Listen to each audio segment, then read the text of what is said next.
Let's go on to naturalistic observation.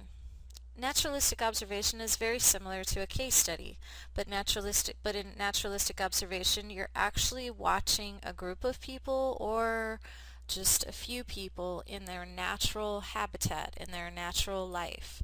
With a case study you usually have like an interview and you're taking lots of notes, but naturalistic observation you're actually watching the behavior as it occurs. So let's see the definition. Behavior is observed as it occurs in its natural setting. One famous naturalistic observation study that you might know of is the Jane Goodall with the chimpanzees. She went and she lived with the chimpanzees. She tried to be as unobtrusive as possible and just recorded detailed notes. She found some very interesting behaviors about chimpanzees. She found that they tend to show affection to one another, that they form very strong bonds, that they tend to maybe even kiss when they meet.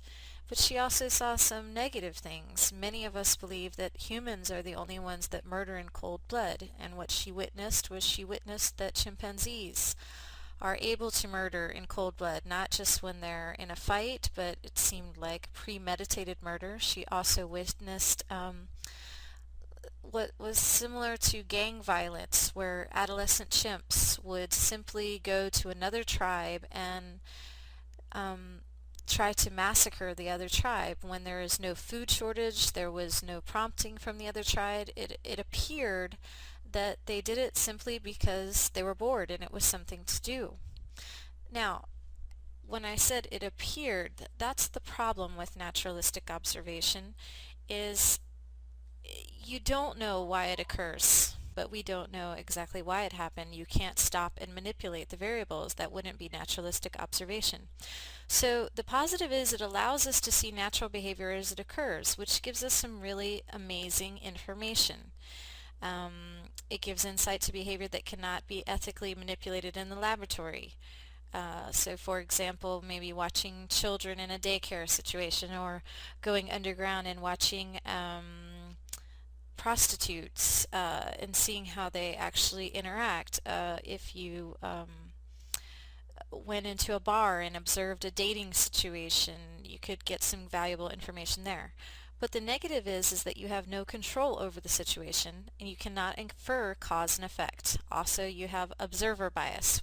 Whenever all of us look at something, we tend to see only certain aspects of the situation. And so what someone else records during naturalistic observation may be different from what we record during naturalistic observation. Let's move on now to the survey. I think many of you have already participated in a survey, so I'm not going to spend much time on it. It's very common in our society for people to ask surveys. So it's when researchers use interviews or questionnaires to gather information about people. So typically, in order to have a good survey, you need to have a large sample, which is a large population of people.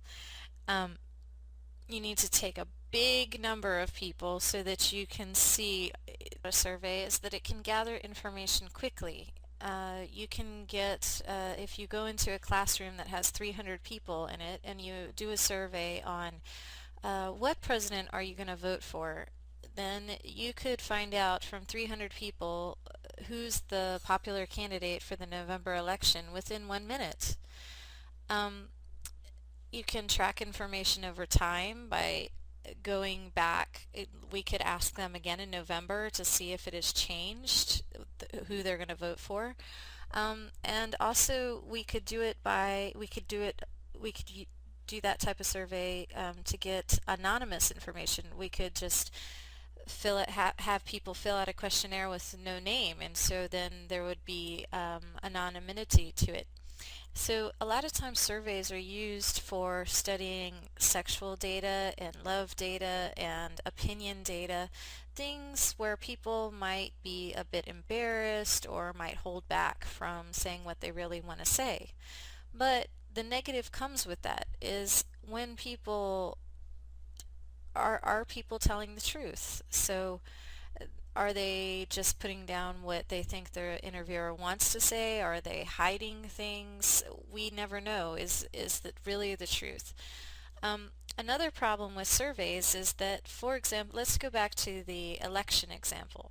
If I went to East LA College and I went into a room of 300 students and I said, okay, who are you going to vote for? I would get a certain candidate.